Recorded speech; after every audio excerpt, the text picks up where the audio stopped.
The third precept is not to take, but not to become intoxicated. Has anyone not kept this precept? Again, the third precept is not to become intoxicated. Has anyone not kept this precept? For the last time, the third precept is not to become intoxicated. Has anyone not kept this precept? The fourth precept is not to take what is not given to one. Has anyone not kept this precept? Again, the fourth precept is not to take what is not given to one. Has anyone not kept this precept? For the last time, the fourth precept is not to take what is not given to one. Has anyone not kept this precept? The fifth precept is not to speak that which might harm others. Has anyone not kept this precept? Again, the fifth precept is not to speak that which might harm others. Has anyone not kept this precept? For the last time, the fifth precept is not to speak that which might harm others. Has anyone not kept this precept? Bell.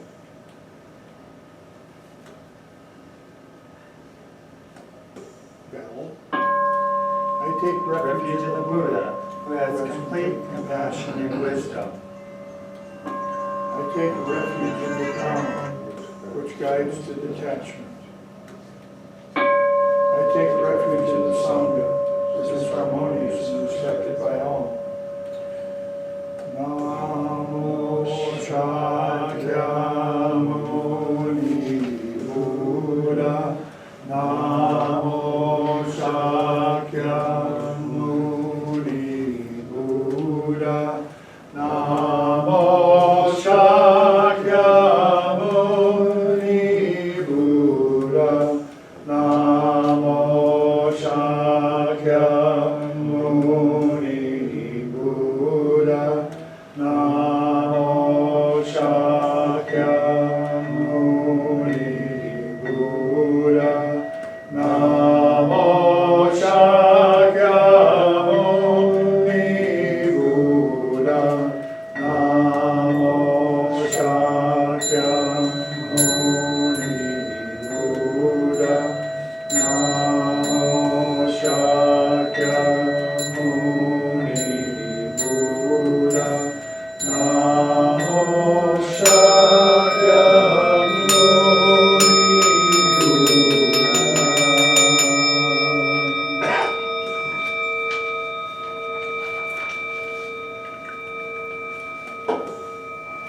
Three quick vows.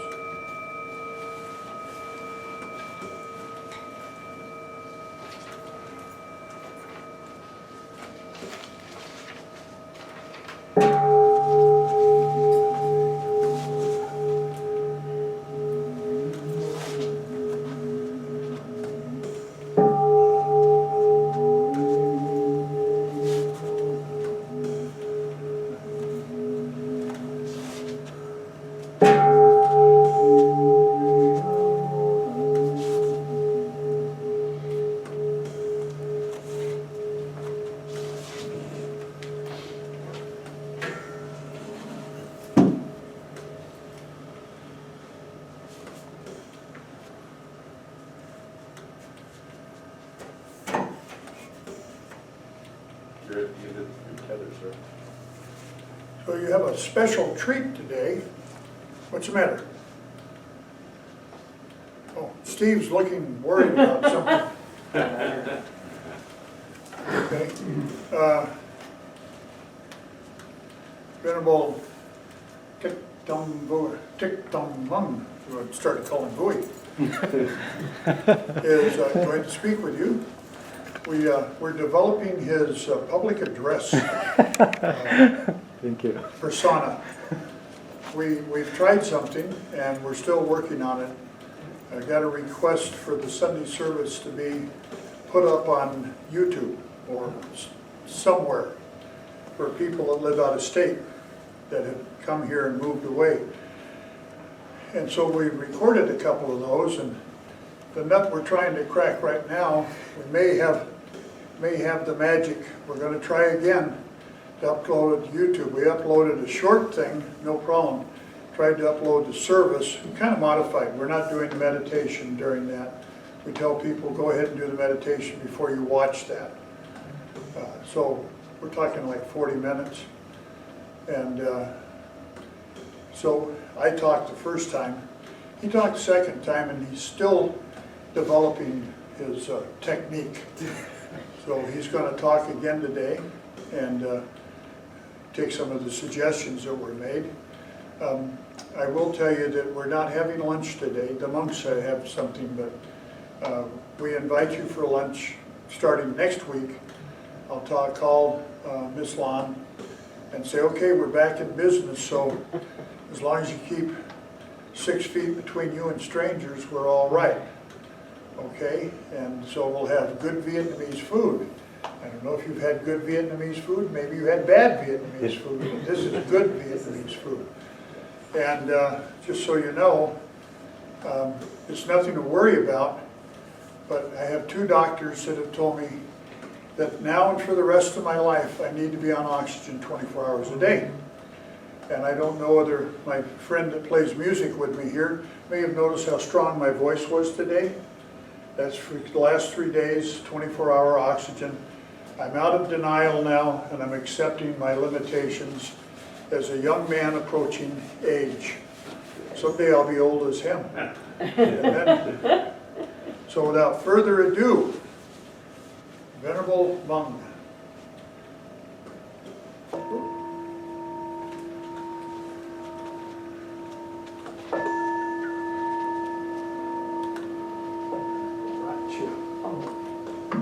Can I get 6 feet between you and me?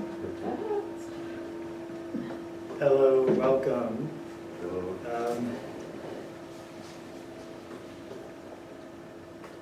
I'm a little excited today, seeing everyone once again, getting back into Get that scheduled services. microphone a little bit closer to you, since I know you didn't change the setting on it. No, I didn't. What is Buddhism? Is it a religion, philosophy, a practice, or a practice?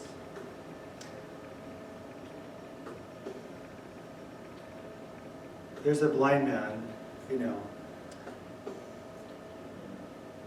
was taken to a zoo, shown all the different animals, and they take him to go see the elephant. And, he touches the ears of the elephant, and they asked him, well, what is the elephant? Well, it's like a fan, right? Because of the ears. He touches the legs. He says, oh, it's like a pillar of a building.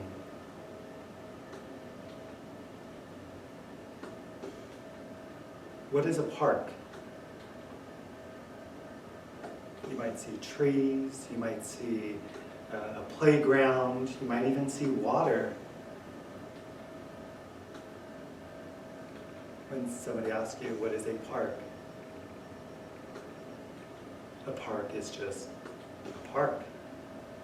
An elephant is just an elephant. What is the Desert Zen Center? It's in the desert. Lots of cactus, lots of wildlife.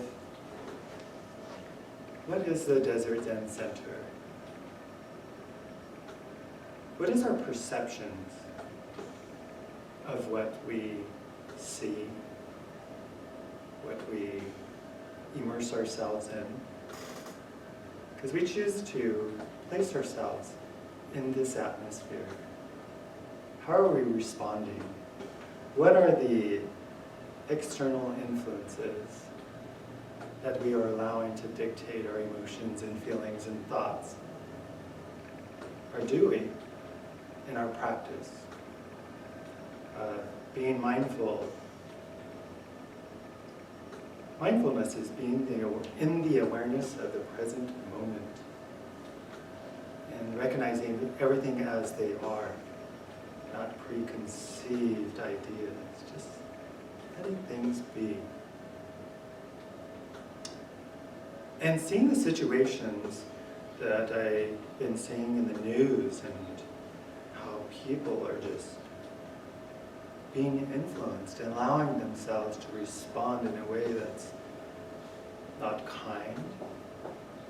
They're harming others, all by choice.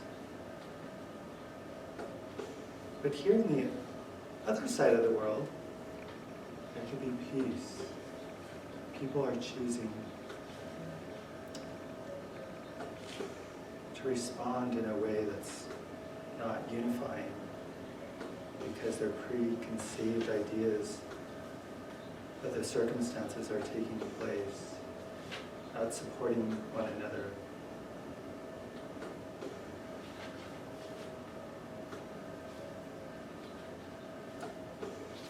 So, in practice, in meditation, sitting, meditation, being still, when the mind gets deluded with all these thoughts that make you astray from the present moment, those distractions, when you're breathing, it takes you away from your thoughts, because if you're focused on your breathing, the posture, the intake of the air, you're no longer thinking of what distractions there may be in your circumstances.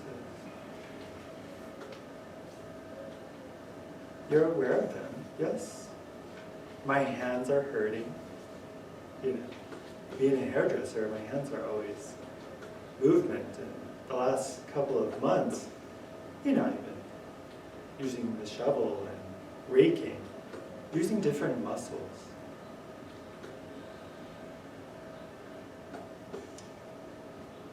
So placing yourself at a park or at the beach, at this center, are you truly letting go and allowing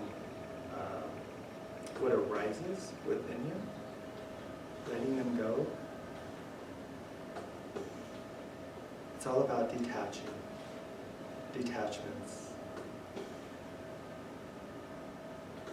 And I've discovered within myself, I have attachments to a lot of things. Photographs or just things. It's like I don't need them. They could be a benefit to others, or whatever it may be. A pair of shoes that I don't even use, I can give them to somebody that might benefit. So rightful living, taking the opportunity of making a right choice of letting go is not only benefiting yourself, but it creates an atmosphere of just things fall into place. I find things are a little bit more smoother when you stop resisting. And sometimes when you have a great master, like Roshi An Giao, who challenges you on what you think, what you believe, he's not questioning you if it's right or wrong. It's like, well, do you believe it's right or wrong? What attachments do you have? Let it go. In the littlest ways of just your daily activity. And that's the great benefit that I am experiencing, just living here at the center. And today being my birthday, and just really reflecting on that. Am I still attached to the past? Reflecting on the past, what was, what could be, what direction am I going in? No, let that all go, just be present. And you'll see the results. Just be present, just like working out here, cleaning up. The results are, wow, things are looking really nice and it's functional. It's like clearing the mind, right? removing all the dust and the cloud, everything's become, there's clarity of mind. And with clarity of mind, you have clarity of right decision making, right behavior, clarity of communication. That's a big, communication with me is something I'm growing in. And because with communication, you're opening up yourself. Hopefully your true Buddha nature will reveal itself and not the conditioning self that is here. And so,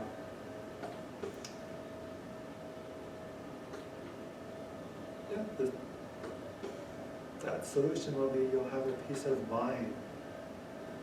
You'll be happy. And because people, like coming here to the desert, some people might say, oh, there's rodents, there's snakes, there's cactus.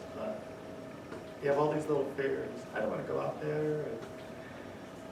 But if we really stop and pay attention and look at what is a cactus, or what are these little creatures doing out here? They're just living their life.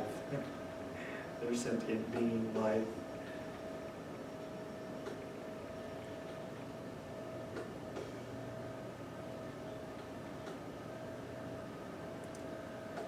So, just really reflecting on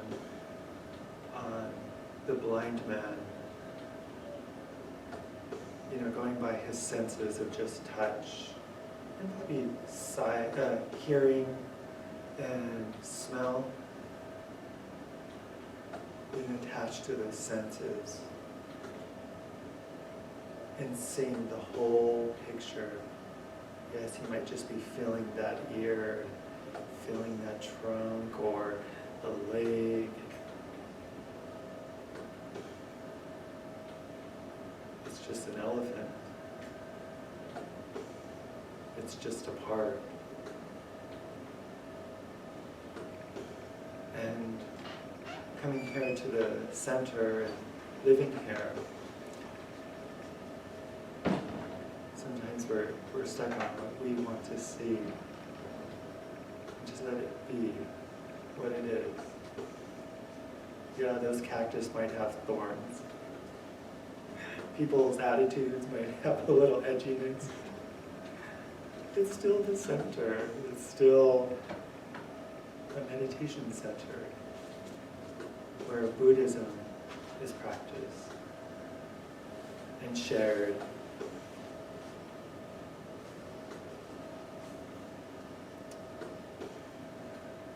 And the great experience of being in the present moment is a great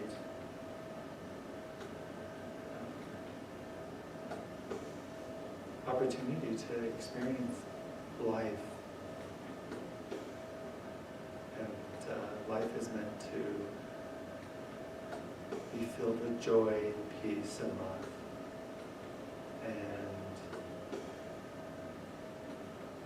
And recognizing that in all things, there's such a light that shines forth amidst like the sun that shines through the clouds or through the trees. It's still the sun. There's nothing, it doesn't change because there's a shadow. That it's, so.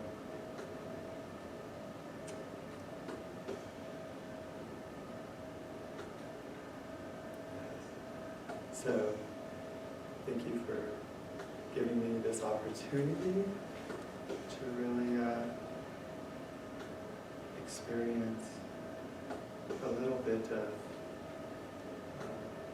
recognizing my Buddha nature and through my practice. It's coming to a close.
You're welcome to approach the altar to offer incense.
So we keep it